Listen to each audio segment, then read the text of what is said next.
YouTube, you found St. Nicholas. So, I want to explain something to you guys. I want to find answers to certain questions that I haven't been able to come up with.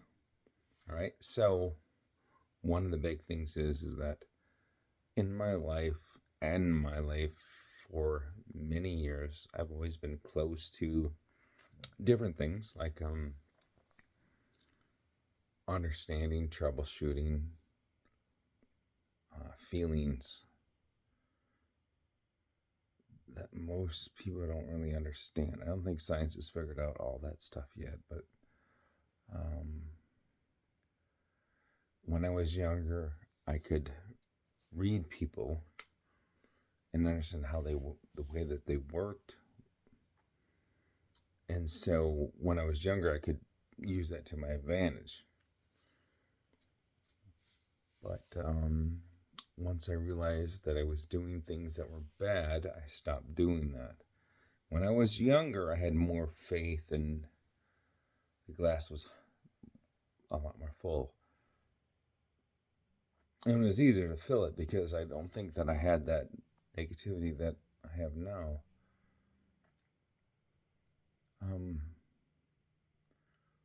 What I'm struggling with is right now I'm trying to get back to the person I used to be. I'm struggling so hard because when you hear people say that they hit rock bottom,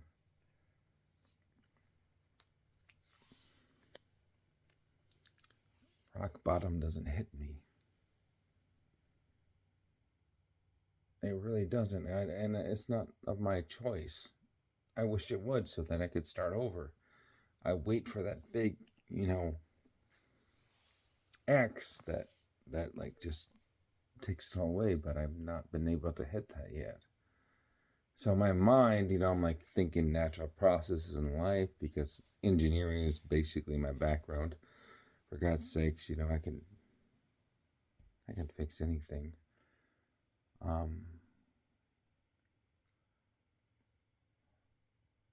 So what I'm asking is I'm looking for an answer here. An answer of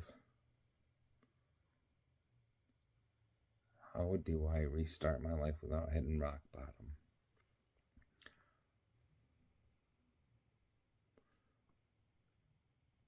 Every person that I've looked at recently that have the same issues that I do, famous people, basically, because those are the only ones that are videotaped. They basically die. They die because they're so great at something. They have all this wealth and knowledge, and then they die. I don't think I want to. You hear all the stories, all the great ones die when they're young. Well, I'm definitely not young. I'm 45.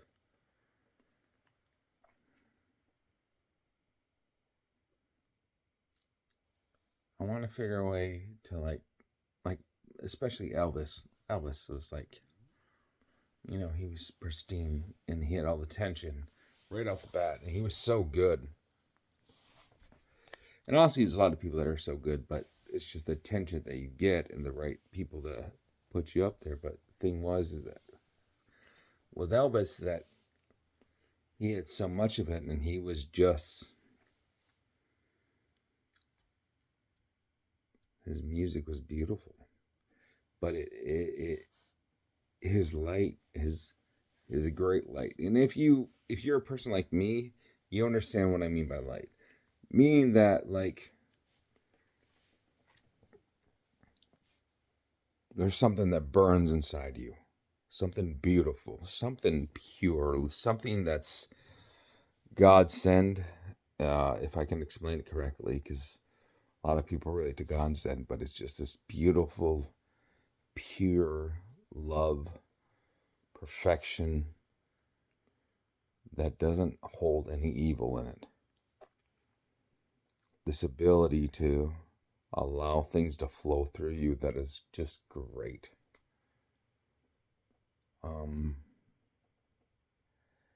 Elvis had that. Muhammad Ali had it. All these guys that are just, that you know. Muhammad Ali didn't die young. He had other things going on. And I'm wondering now, as I'm talking about this, that if you use up that part of your life, or of that sensation, that it kills your life. I don't know how to explain it. So right now, I'm telling, grew up. I'm giving you a brief story of my life, even though I'm probably going over minutes. I grew up bad situation. Until the age of 13, I thought my stepfather was my dad. He was my dad. Wasn't particularly great at it. But from what I heard, my real father was quite a bit worse. Very physically abusive to my mom. And then my stepdad was more mentally abusive.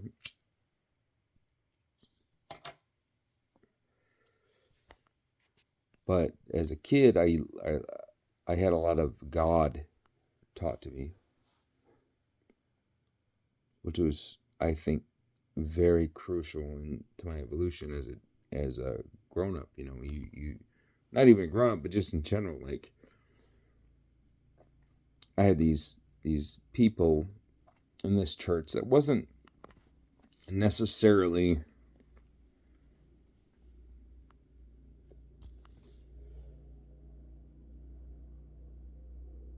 the best, I guess, in a way. It's hard to talk about them because, I don't think they're negative. Because anybody that believes in God, I don't think are negative. But I think these guys were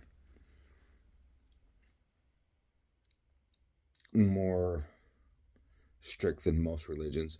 Man, I'm sitting here talking about this, and all these other thoughts are coming to my mind because I think of Jehovah's Witnesses and things like that. And I've had some really good friends that were Jehovah's Witnesses. I always felt that they were a little bit judgmental on other people, and that's the reason why I never went Jehovah's Witness. But my upbringing was in a similar situation, Jehovah's Witness style. Like, we didn't have any holidays except for Christmas. Jehovah's Witness, I don't think you even have Christmas. So that may be the only difference that I can remember. I'm not going to name the religion because I don't want to knock it. It was a wonderful experience as a child growing up. And I think that maybe it made me who I was. So you just said who I was before today. That's crazy. I'm sitting here listening to what I'm saying. Anyway, so my point is that I grew up, I had mental abuse very badly. And I say physical abuse was probably not as, it was probably third on the list. Sexual abuse was second. So I had the big three, I guess. But then at 17, I felt that I was the strongest I ever was because I was learning psychology and understanding how the mind works and understanding why the people that did the things they did to me did it, I mean, it was like I understood all that stuff. I could figure that stuff out. I guess the biggest problem that I had when I was younger is I didn't understand how to fix things, So it was terrible. But when you didn't know what terrible was, it was good. As a child, everything is normal because that's the way you grow up and that's the things that you're adjusted to. This is the things that you believe are okay. Even though the counselors, and I guess as a child you don't realize it, the counselor's like, what? What happened? I was like, well, my dad hit me with a belt and my bottom got black and blue. And then the next thing you know, there's people at the door and then they're threatening to take that away from you. And then all of a sudden you're afraid. And the problem with this is that when you take a child out of a situation like that, then the child goes through all these horrifying emotions. They go in foster care and stuff like that. I didn't go in foster care, but I'm just saying I can understand where that situation happened, because you got a child that's already messed up. Then you take them with the people that they're closest with, who in their mind are right, because that's what they're taught. Even if it's wrong or right, it doesn't matter in my opinion, or in this situation. But the thing is that I was most afraid of being taken away. Just being taken away to my zone, my comfort zone, and what I already knew, because I had already learned how to deal with the situations. So I lied. Because I almost felt like the people, like the principals, these are all white people, by the way, were like Nazis. They were like Nazis. They were like, oh, we need to help this child. We need to take him out of this situation. But they would sit there and not truly find out what's going on. They just wanted to build a reputation up and make themselves feel better, like they saved a child. And I saw that.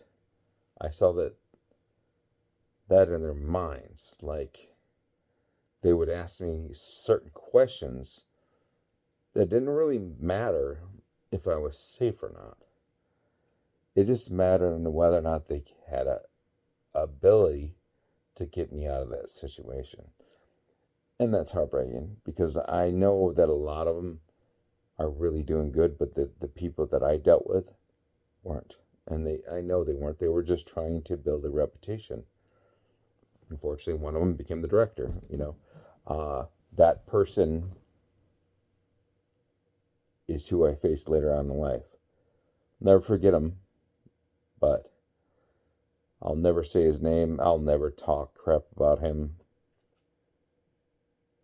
because I don't know where he came from, and I don't understand why he did what he did. But everybody has that situation. And I know, you talk about psychology and things like that, but the reality is that we're not even there. We're not there. You have difference of opinions. The only thing that I know is what I've experienced. I know that I've experienced God. I felt him go through me. I've seen greatness more than most people have their whole entire life, I would believe. I felt his presence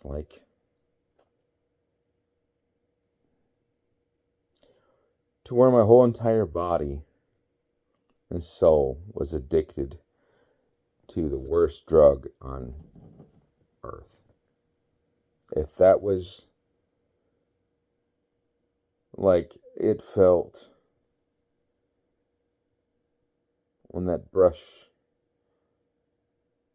came, it was like all the, you always, how to explain this, when they say is there God or isn't there God? I literally was on my knees and begged him to make a decision. Not for an answer, just a decision to let this person die or let this person live. And then instantaneously, the person lived.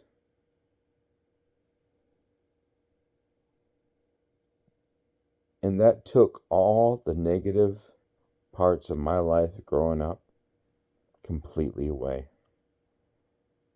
Completely. All the sins that I've done growing up, not that they were that bad, they were taken away. Everything was. I was forgiven, so the whole thought of Jesus dying on the cross made sense.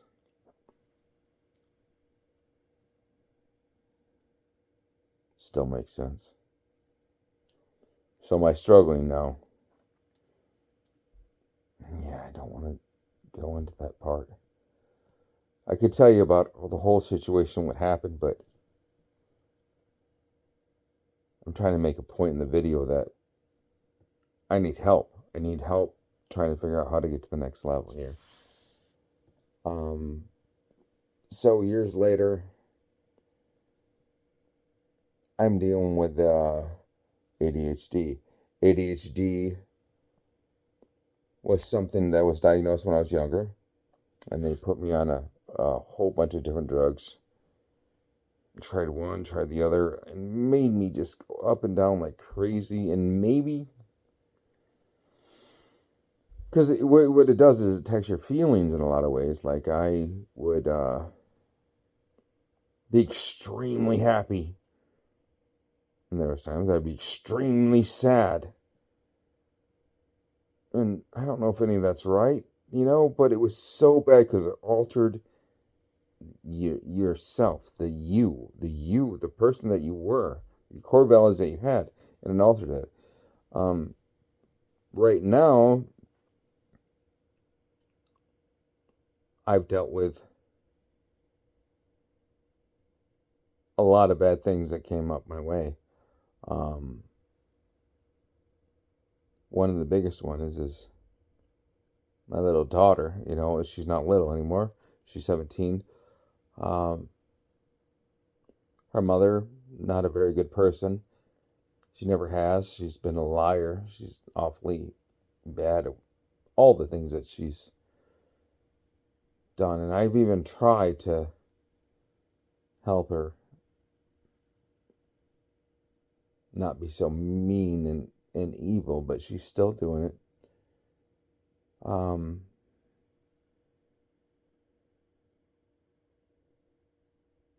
But my daughter chose to not deal with that. So I haven't talked to her in a few years. And that's been the worst experience of my life.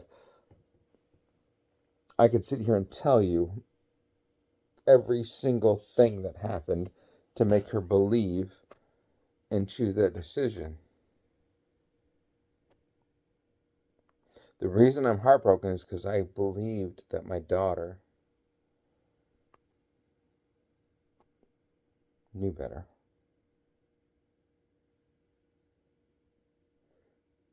But my ex, she would lie to the psychologist. She'd lie to the courts.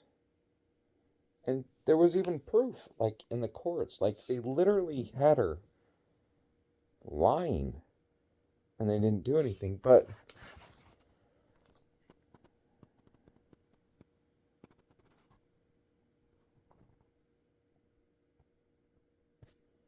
I don't know.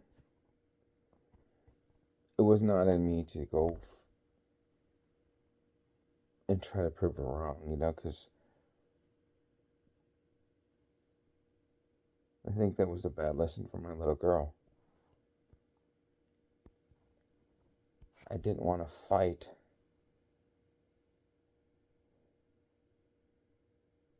her because of what she dealt with when she was a kid and what caused her to do the things she did. I'm talking about my ex. Caused her to do the things she did.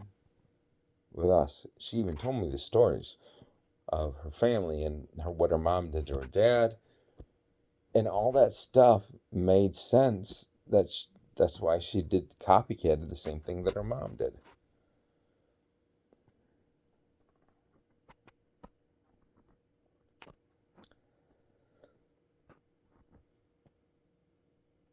I don't know.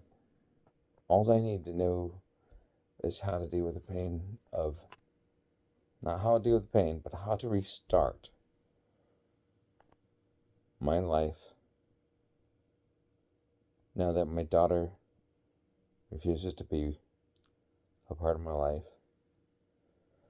Now that my friends refuse to be a part of my life because of the stuff that she said. And I didn't do anything. I mean, there's so much proof out there, but none of them look.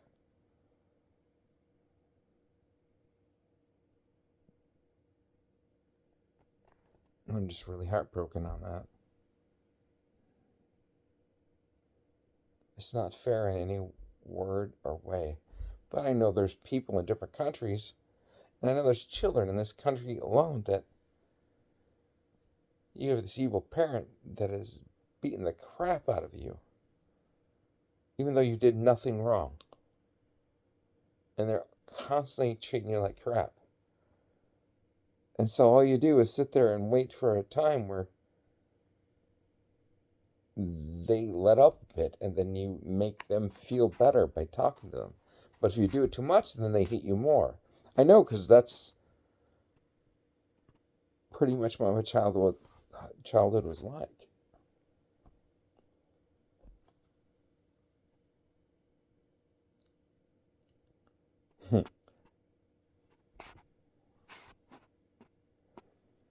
YouTube, give me some suggestions. Thank you.